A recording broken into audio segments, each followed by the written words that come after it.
The Gospel according to Luke. It's one of the earliest accounts of Jesus' life, and it's actually part one of a unified two-volume work, Luke Acts.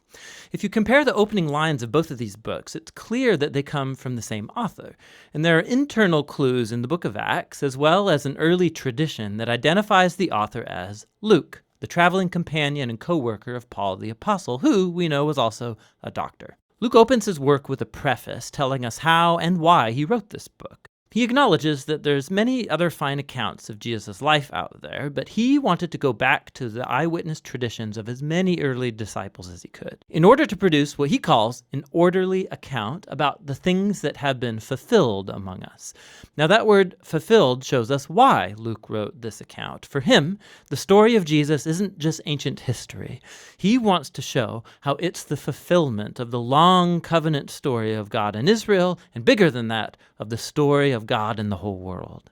The book's design is fairly clear. There's a long introduction that sets up the stories of John the Baptist and Jesus. Then in chapters 3 to 9, Luke presents a robust portrait of Jesus and his mission in his home region of Galilee. After that, the large midsection of the book is Jesus' long journey to Jerusalem, which leads to the story's climax, Jesus' final week in Jerusalem leading up to his death and resurrection, which then leads on into the book of Acts. In this video, we're just going to focus on the first half of Luke's gospel.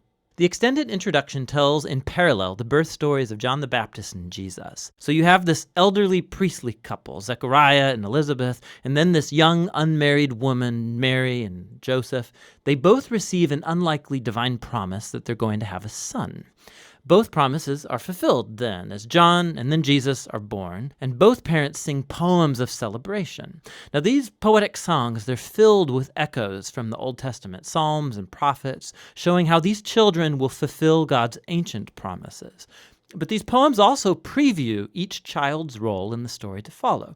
So John is the prophetic messenger promised in the Torah and the prophets who's going to prepare Israel to meet their God. And Jesus, he's the messianic king promised to David, who's going to bring God's reign over Israel and God's blessing to the nations, just like he promised to Abraham. After this, Mary brings Jesus to the Jerusalem temple for his dedication, and two elderly prophets, Anna and Simeon, they see Jesus and they recognize who he is.